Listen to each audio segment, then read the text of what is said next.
You're dead weight. My boss built this empire, not you. She said it with a laugh at a board meeting, while squeezing her boss's hand like it was a goddamn engagement announcement. Silence. The kind that eats oxygen. 20 faces on the Zoom call, some blinking in disbelief, others frozen like their Wi-Fi had cut out. But no, they'd heard her. Everyone had. Every partner, every investor, every senior manager logged in from their glass offices and home setups across 3 time zones. Even the assistant who accidentally left his mic unmuted and whispered, "Holy SH." I didn't flinch, didn't speak, just looked at her, my wife, COO of the $15 million tech firm I'd built from the concrete up, and then at him. Shiny watch, no tie, overly white teeth. I stood, straightened my jacket, and walked out. Not a dramatic exit. No slam doors. No comeback line. Just a nod. The kind you give right before you pull the lever on a trap someone else forgot they set off. That was Thursday, 3:24 p.m. The betrayal didn't start in that boardroom. That was just when the infection decided to show its face. The real rot had been spreading quietly, long before she promoted herself from partner to parasite. I wasn't surprised. A month earlier, I found a receipt in our recycling bin. Black Amex. 2-person dinner. A wine pairing menu I never saw. She told me it was a vendor dinner. The vendor must have had a square jaw and perfect hair, because when I checked our CRM, that company had never existed. You're just paranoid, she said, tossing her heels by the door like nothing happened. It's all your work, this constant suspicion. Right. My work. She blamed the 12-hour days I pulled for her wardrobe expansion and his tan lines. But here's the thing about paranoia. When you've seen enough knives, you start counting the handles before the blades appear. What happened in that boardroom wasn't a betrayal. It was a declaration. She chose him, in front of everyone. And I let her, because I'd already chosen something else. And listen, before we go further, I'm only telling this because I know 90% of you are going to listen to this whole story without hitting subscribe. But if you do subscribe, you're helping the team here keep telling stories they don't teach in business school. Stories where people like her get exactly what they pretend they're immune to. Now back to that laugh. After I left, I went home. I didn't pack. I didn't cry. I didn't even change my clothes. I just sat at the edge of the guest bed, pulled open the drawer of my filing cabinet, and took out the hard case labeled Lens. A name only I understood. Inside, a secure USB, a burner phone with one contact, and a notarized envelope I'd had prepped 8 months ago. Sealed. Numbered. Dated. I placed the envelope on the center of the kitchen table. Didn't write a note. Didn't need to. She came home around 9:40 p.m. Smelled like gin, victory, and narcissism. She walked past me, heels clicking against the tile like a clock counting down. Glanced at the envelope. Laughed again. What is this? Divorce threats already? You should have stayed in the room if you wanted to look strong. I didn't respond. She poured a drink. Skipped dinner. Put on music. Some smug remix of a Fleetwood Mac song. Fitting. By 11 p.m., she was in bed. By 11:03, I was 5 floors below sea level, inside a cold server room with 2 biometric locks and a backup generator that could run 6 months off-grid. My fingerprints were still in the system. Hers weren't. I slid in the USB. Watched the files load. Timestamps, access logs, backdated contracts, wire transfer records, and a trove of test invoices billed to companies that only existed on paper. But the real prize? A compliance audit, commissioned by me, performed by a third party in Zurich, notarized in person by a former DOJ analyst.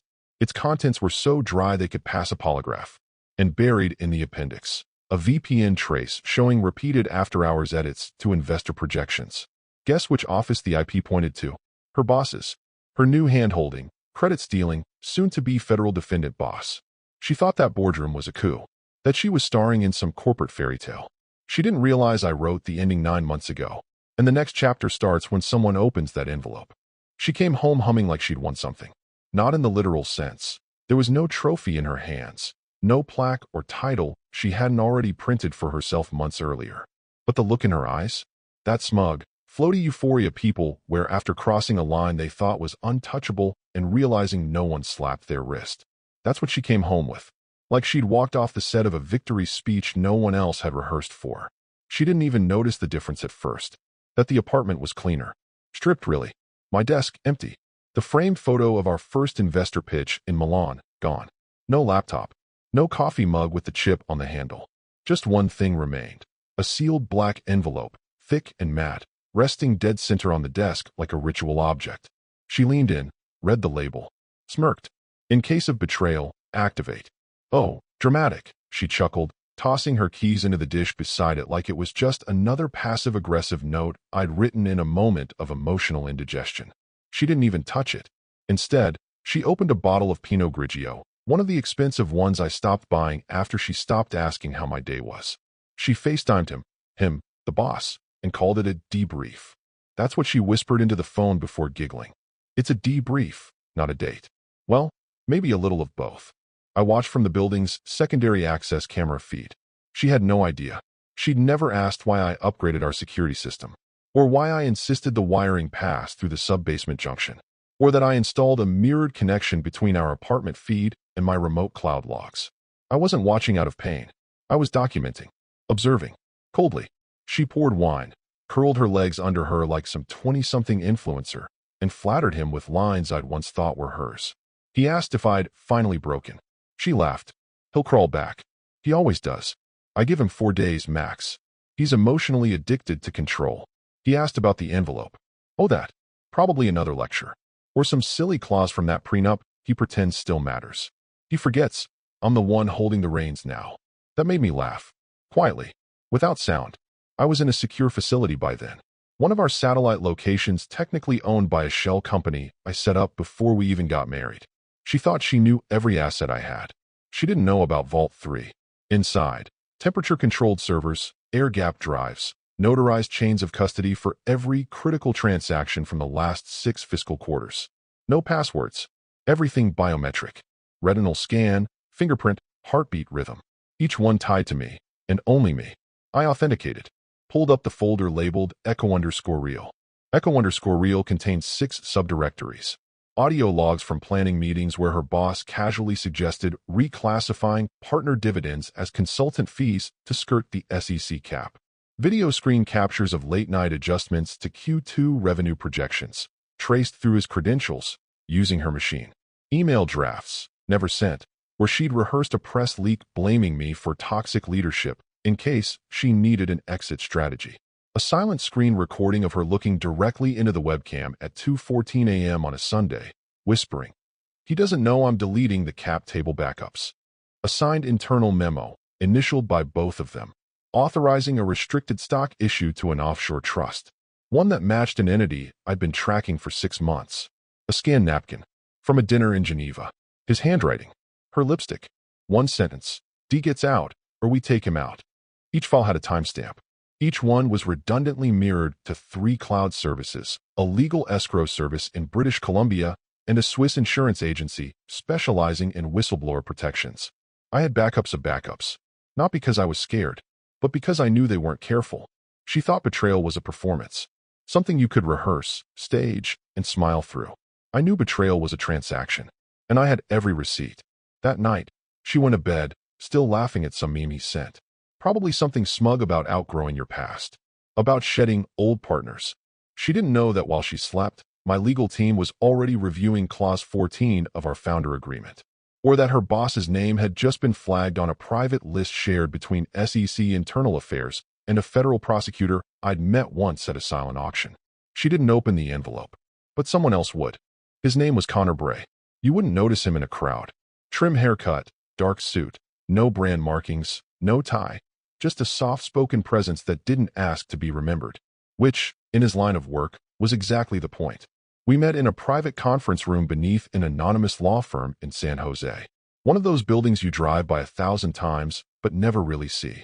No signage, no lobby music, just a buzzer that led to an elevator without buttons, because only they controlled where it stopped. Connor didn't shake my hand when I entered. He just nodded and gestured to the chair across from him. A single folder sat between us. Cream-colored, unlabeled. I already knew what was inside. I reviewed the data sets, he said. Did a quick cross-reference with public filings, timestamp metadata, and third-party disclosures. He slid the folder an inch closer to me, then flipped it open with one finger. First page, a fabricated investor update from 8 months ago. Claimed $1.2 million in new capital from a group that didn't exist. The real funding had dried up 2 months earlier, but the false injection had kept the board quiet, and the quarterly bonuses flowing. Second page, a contract, dated 2 weeks before it was ever written. signed by one of our mid-level advisors who'd been on medical leave in Barcelona at the time. A clear forgery. Subtle, but time-stamped log showed the document was saved on her boss's machine the same night it was allegedly scanned and signed. Third, a list of consultants. 10 names. 6 real, for ghosts. All paid monthly. All pulled from the same budget line. And every payment routed through one of 3 shell vendors. The trail was deliberately fuzzy. Until it wasn't. Connor tapped the 4th sheet. This one's the problem. It was a VPN access report, internal. Someone had logged into our internal cap table management system 27 times after hours, using an IP trace to the secondary office suite, the one only executive leadership had keys to. The account used was technically his, but the login credentials were tied to a machine assigned to her. He leaned back. This doesn't look like creative accounting. This looks like systemic concealment. If you push this forward, you're not just talking marital breach. You're talking federal fraud, securities violations, potential RICO exposure depending on how far the consultant pipeline goes. I didn't blink. What happens if I don't push it? He gave a dry smile. Then it'll all come out anyway. But on their timeline, under their narrative, and your name gets stapled to the wreckage. That's what they never understand. People like her and people like him. They think silence means weakness. That not reacting in the moment means you're confused, lost. That walking out of a boardroom without raising your voice is the same as surrender. No. Sometimes silence is where you load the next chamber. I nodded once. Package it. We send it sealed. Full legal trail. He already had. Connor slid a USB drive across the table. This contains a hash-locked version of the files. Encrypted. Mirrored to my firm's vault and notarized this morning at 9:42. I assume you have your own counsel for delivery? I did. More than one, actually. Not because I didn't trust them, but because I didn't trust anyone anymore. My next call wasn't to my wife. It wasn't to my investors. It was to the attorney I'd kept on a quiet retainer since the day we crossed $5 million ARR. He handled what we called insurance projects. Structurally boring. Legally lethal. I didn't give him context. Just the phrase. Echo_real is green. Begin protocol L. His voice didn't change. Understood. By the time I left the building, 7 duplicate envelopes had already been couriered to 7 people. A forensic accountant in Virginia, a former compliance director turned private consultant in Chicago, a university professor who once helped dismantle a biotech fraud ring in Austin, and 4 others you wouldn't find on LinkedIn. Each of them had been paid long ago. Not to act, but to hold. Until the moment arrived. Until the evidence became a bullet, not a file. I stepped into the cold, checked my watch. It was just past 7 p.m. In a few hours, my wife would post some smug Instagram story, champagne glasses clinking with her minter. A skyline. A quote about being reborn through disruption. She thought the audit was about money. It wasn't. It was about who legally built this company, and who legally just handed me their head on a silver plate. The thing about lawsuits is that they're noisy. Headlines, tweets, rumors in Slack channels. But legal preparation? That's silent. That's where the real warfare happens. In rooms no one walks into without a keycard, around tables where words like irreparable harm and malicious attribution get passed around like napkins. I made 4 calls that night. Not to friends. Not to family. To handlers. That's what I call them, because they're not just attorneys. They're experts in pre-litigation containment, high net worth structural defense, and, when necessary, reputational euthanasia. Not for me. For the people who bet against me. Call 1. To Elaine Wexler, estate law pit viper with a photographic memory and a moral compass so broken she once smiled while discussing accidental asset erosion. She handled my prenup review. Clause 9 triggers on reputational defamation, she said, barely letting me say hello. Publicly stated, in front of board members and investors, claiming you didn't build the company. That's a qualifying breach of fiduciary representation combined with marital sabotage. You're clean. Trigger it. She chuckled. Already did. Her equity freezes at midnight. She'll see a weird delay in her vesting dashboard tomorrow. Just act surprised. Call 2. Nathaniel Sung, corporate IP specialist who worked with me to bury our tech stack's true patent lineage behind 3 LLCs and a Delaware-based research collective. Most people think our AI architecture was jointly developed. It wasn't. IP status? I asked. Yours. All of it. She signed away co-development rights 3 years ago in the Series B funding cycle. Remember that merger clause I buried in the repapering? Perfect. Call 3. My offshore trustee. Yes, offshore. Yes, entirely legal. And yes, surgically firewalled against spousal claims. The moment Elaine greenlit the prenup clause, the trustee locked the vault. Every equity holding I had was now held in a staggered trust. 3 beneficiaries, none of them her. And the fourth call? That one was just for pleasure. Send the packet. I told Marcus, my audit liaison. Board only. No CCs, physical delivery. Priority red seal. And the note. Make sure it's handwritten. He paused. You want handwritten? Absolutely. 1 sentence. If you wish to avoid shareholder exposure, read this before Friday. No signature. No name. He whistled. Subtle. No. Surgical. By dawn, 7 documents were in motion. A cease and desist letter drafted for preemptive PR sabotage, should she or her boss try to spin a narrative.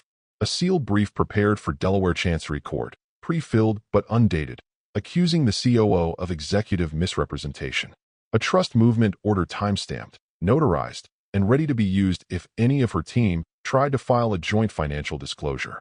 An email drafted but unsent, saved in my board portal. A resignation letter with a clause that would force a hostile audit on exit. A compliance red flag added to our internal dashboard, tied to any transaction above $10,000 touching accounts associated with her or her boss.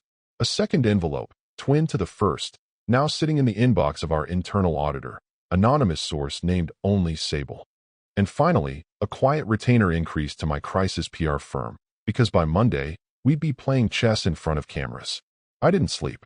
Not because I was spiraling, but because the engine was running too smoothly to shut down. She had no idea. In her mind, I was still licking wounds, nursing a bruised ego, trying to prove I mattered. That's what she said in a voice note I intercepted, sent to a mutual friend who used to be mine until she made him hers. He's probably in his little man cave right now, cataloging reasons why I betrayed him. I mean, maybe he built the foundation, but real growth? Real vision? That was Andrew. Andrew. That's his name. The man whose hand she held while she erased mine.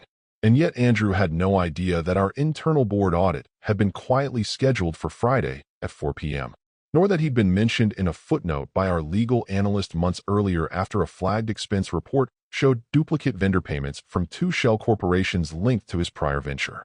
This wasn't a revenge story. It was an autopsy. They just hadn't realized the body on the table was theirs. There's a moment, just before you pull the trigger on a missile strike, when the entire control room goes silent. No alarms. No flashing lights.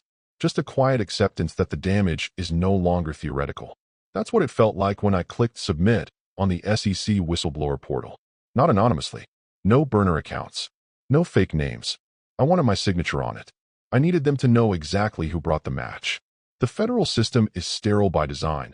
Bland fonts, government grays, bureaucratic drop-downs that make you feel like nothing important could possibly happen here.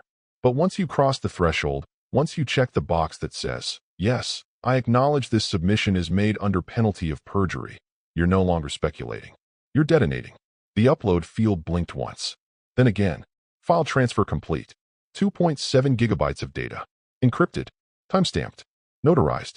Cross-referenced with blockchain verification because I don't believe in leaving trails that can be rewritten. The first file, a screen recording. Her boss, standing at the glass wall of our downtown office, pacing while dictating. His voice low, smug. If we route the comp through the shell as deferred consulting, it's technically not declared income until post-vesting. He'll never see it. He only checks the finalized disbursement tables. Keep the stub data off the executive ledger. Got it. She's off camera, but audible. So I just mirror the entries in the shadow copy and delete the sync schedule? He smirks. Exactly. You're learning. That alone was bad. Coaching an executive to falsify comp logs is prison bad. But that was the warm-up. Second file, an email thread, dated 4 weeks before our IPO filing. Subject, Q4 growth, revised projections for optics. It was forwarded between them multiple times, each version with edits to inflate user acquisition, massage churn rates, and bury a failed integration that cost us nearly $1.4 million. The final version was labeled Board Clean. Guess which version made it into the investor packet? Third file, a zipped folder of backend logs. Raw data from our analytics dashboard.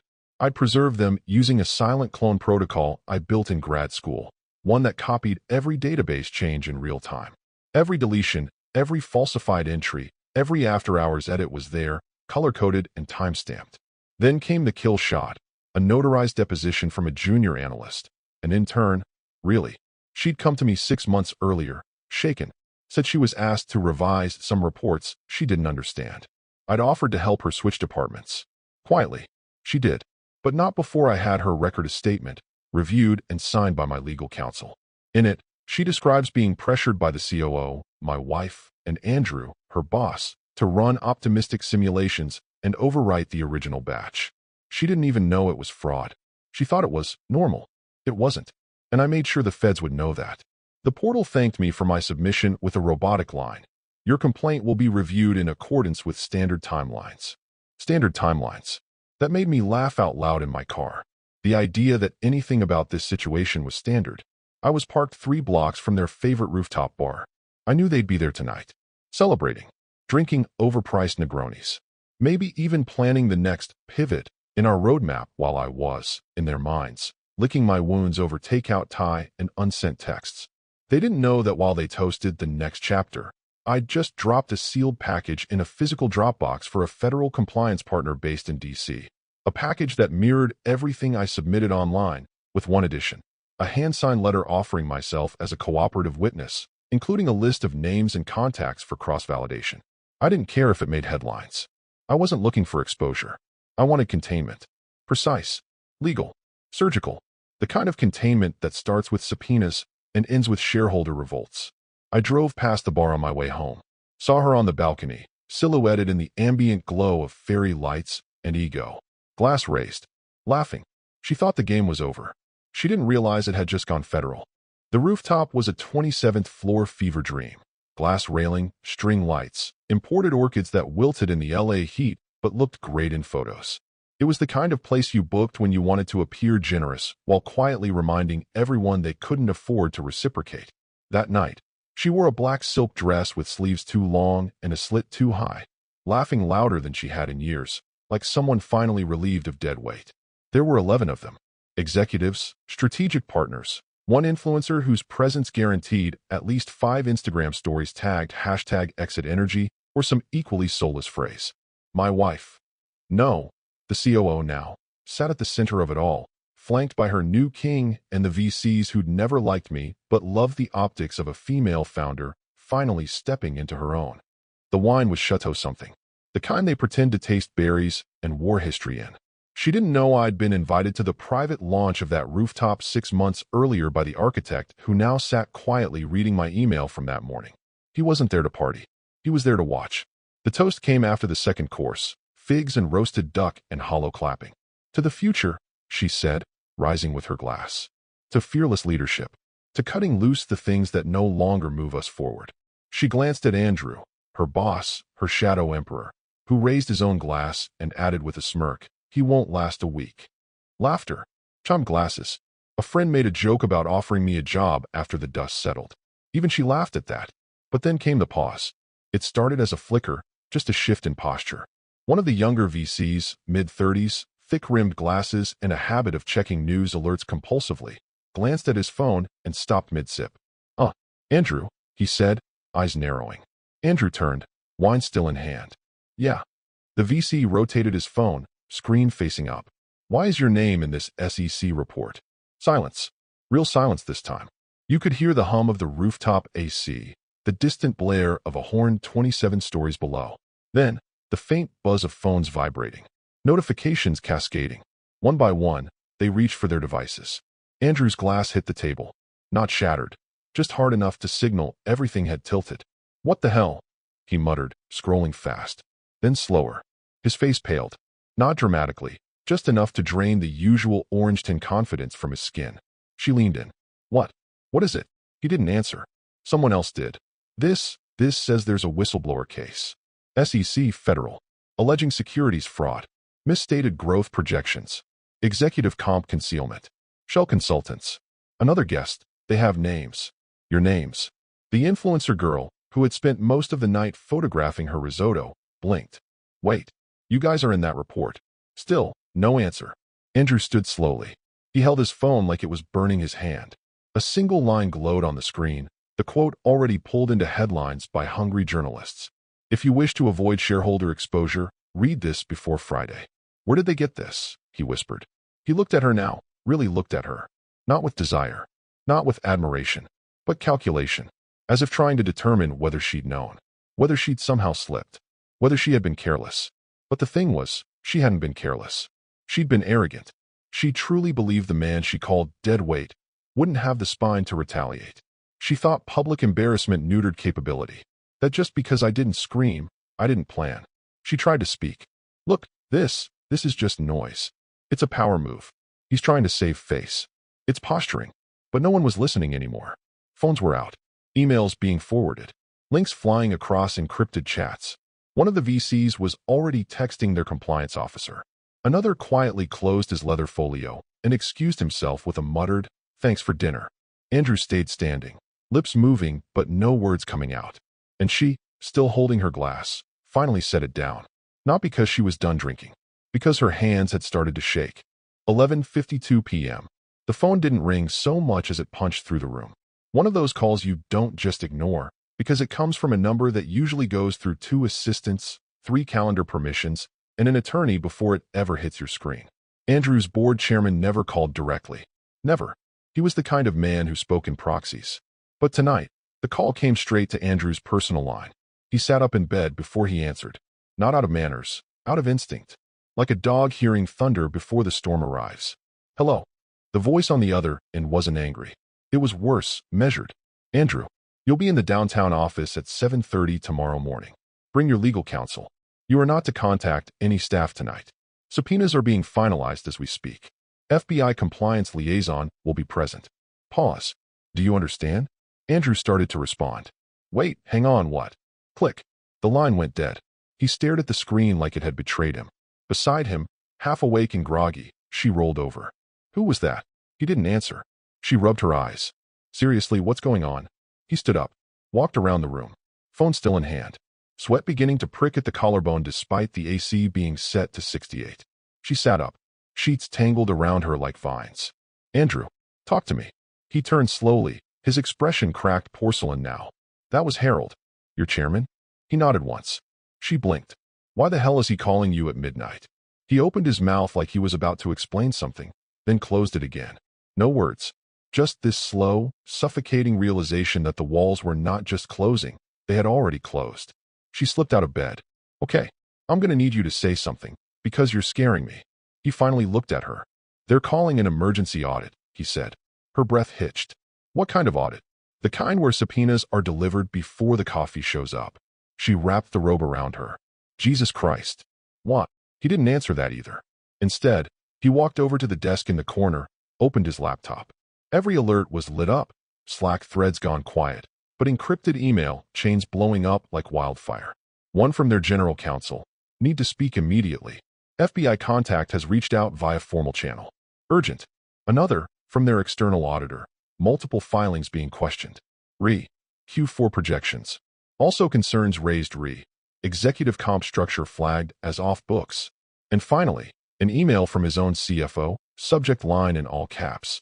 Did you know Daniel submitted a federal whistleblower file? He whispered it without meaning to. He went federal. She froze. What did Daniel do? Still no answer. She crossed the room, grabbing her phone, starting to panic scroll. Her news feed was already surfacing breadcrumbs. Industry blogs whispering about fraud probes, Twitter accounts speculating on fake users, early-stage investors dropping vague posts about integrity in tech leadership. And there, right in the middle of a thread, was her name. Not tagged, just mentioned. COO Midpoint Systems. A source close to the matter confirmed her presence in board meetings where irregular metrics were discussed. She looked up at Andrew. You said none of this would trace back. He was still staring at the emails. He had everything. He timed it.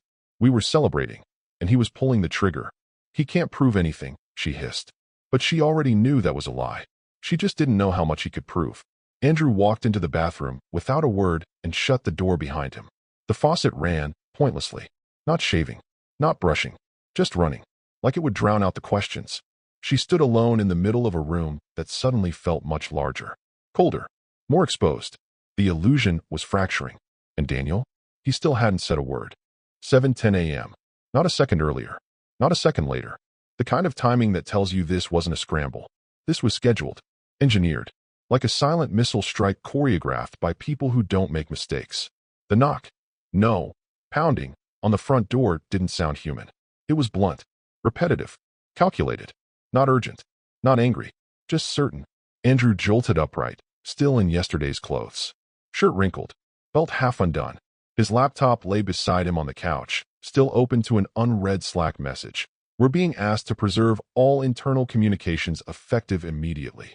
She stood behind him, hair damp, robe tightened so hard the sash was cutting into her side. The pounding came again, louder this time. Then a voice, not shouting, but projecting. Mr. Voss, open the door, please. Legal service delivery. Authorized federal escort is present. He froze.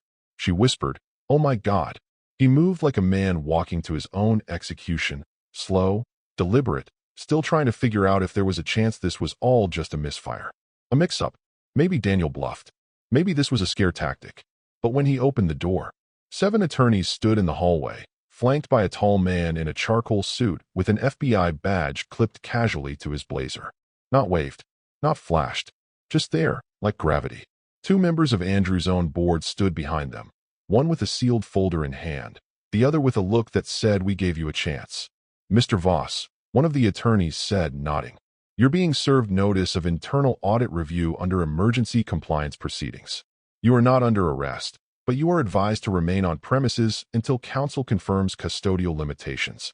The FBI liaison didn't speak. He just stepped forward, handed over a heavy binder, and stepped back. No one raised a voice, because they didn't have to. Andrew took the binder with both hands like it might explode. He opened it slowly. First page, a printed screenshot of an internal invoice, dated 6 months earlier, marked paid, but never processed through official accounts. The recipient, a non-existent firm called Lutronix Consulting. The signatory, Andrew Voss. His name, his digital signature. He looked up, but they were already watching him turn the page. Second, a printout of wire transfer logs. Small amounts, $30K, $45,000, $50,000, but frequent. All routed through a chain of intermediary banks, landing eventually in a holding account based in the Cayman Islands. The account name matched one registered to an executive trust from Andrew's previous company, the one he swore he'd severed ties with. Third, the compliance log. Timestamps, IP addresses, device IDs, and her fingerprint.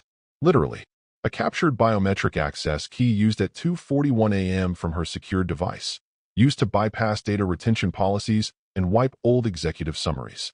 What she didn't know was that Daniel had upgraded the system with a silent verification layer. It didn't stop the wipe, it just logged who did it. Andrew didn't say anything, didn't even flip the 4th page. He just sat down, right there, in the middle of his own entryway, back against the doorframe, binder sliding off his lap, breathing shallow. She hovered behind him, eyes darting across the faces in the hallway. We didn't. He's exaggerating. This is all taken out of context. But no one was looking at her, because none of them needed her anymore.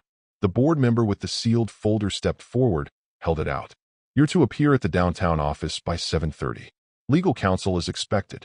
Your devices will be temporarily restricted from all company systems as of 5 minutes ago. Andrew didn't take the folder, so they dropped it at his feet. Then, like clockwork, they turned and left. No yelling, no confrontation, just exit.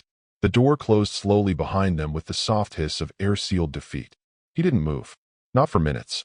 When he finally looked up, his face had collapsed in on itself, not from rage, not even fear, just the horror of realization. He wasn't at the center of a power play anymore. He was at the center of a case file.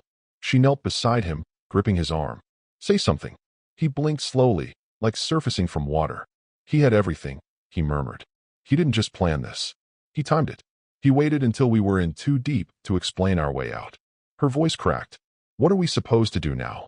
He didn't respond, because there wasn't a we anymore. There was just fallout. The meeting was set for 3 p.m. sharp. Private link. End-to-end encrypted. Board-only access. Dial-in permissions locked to verified biometrics. No observers. No assistants. No distractions. But not everyone was in the same room. Andrew sat alone in the West Conference chamber of his own building, a half-empty bottle of antacids beside him. His phone had been seized by internal counsel that morning. His laptop, still on lockdown. All notes taken by hand now. On a yellow legal pad where he'd written the phrase, Option A, Cooperate, in all caps, and underlined it 4 times. She watched from a borrowed office 1 floor below, flanked by a HR rep and a legal observer. They told her it was standard protocol. She knew it was a holding cell with Wi-Fi. And me? I sat in a private room at a partner law firm 2 cities over. Not because I had to, because I could. I logged in at 2:58. Waited in silence. At 3:02, the chairman began. Today's emergency session has been convened to discuss the recent compliance disclosures submitted by our founding partner, Mr. Daniel Rhodes. All materials have been reviewed by our internal audit committee and verified independently by 2 third-party legal firms. No small talk, no intros, just execution, one by one. The board members confirmed they had reviewed the packet, the red folders that arrived that morning. Inside, a complete timeline of transactions, quotes, memos, altered projections, and of course, the forensic traces that tied it all together. Andrew was asked to respond. He opened his mouth, then closed it. He'd been advised not to speak. Smart, for once. The chairman continued.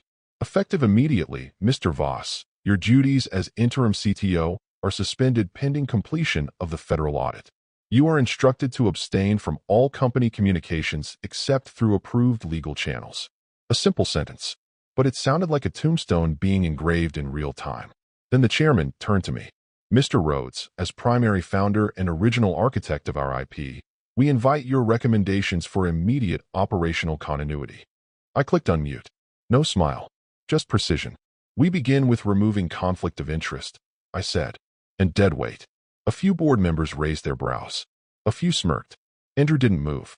She, from her 1 floor down exile, gripped the chair arm. I continued.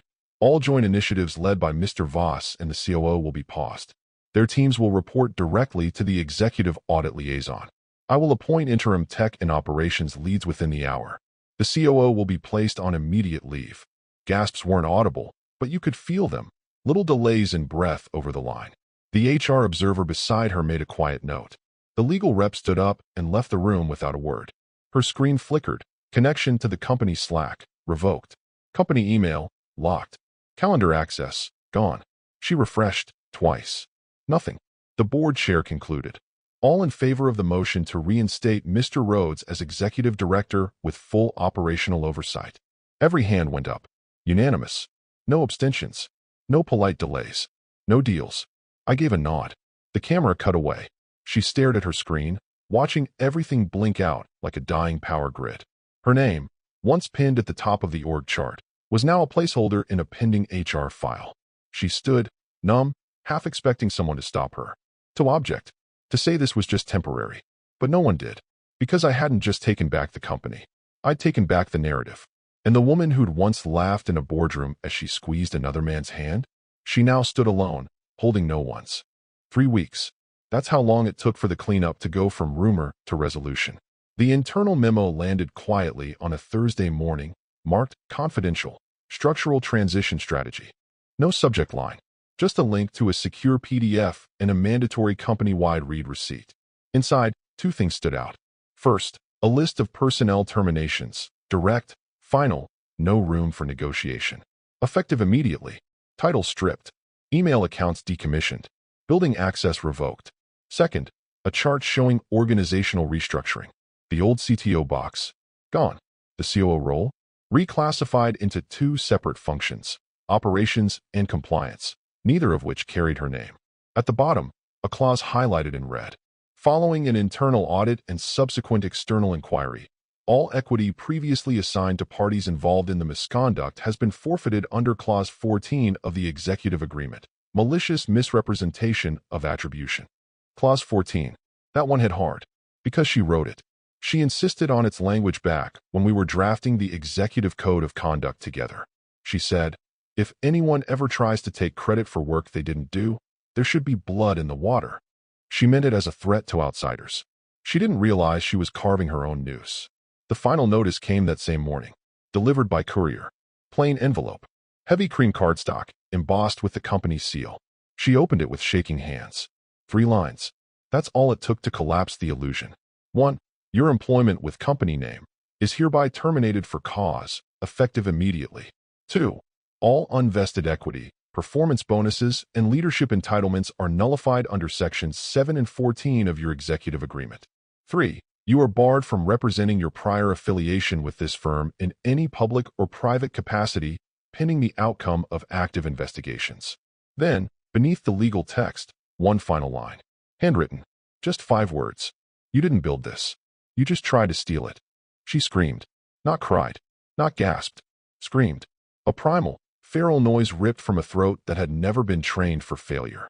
It echoed through the sterile penthouse she once called their empire, now stripped of its king, its title, its protections. No one heard it. Or if they did, they pretended not to. Andrew? Still under federal review. Passport suspended. Assets frozen pending asset forfeiture case. Last seen entering a glass tower in silence with 2 attorneys and a federal compliance officer in tow. He hadn't posted since the rooftop dinner. Most assumed he was already gone. And Daniel? He didn't show up on social. Didn't gloat. Didn't do a single interview.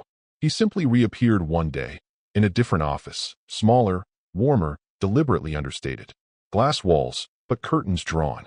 No press. No welcome party. Just him. A desk.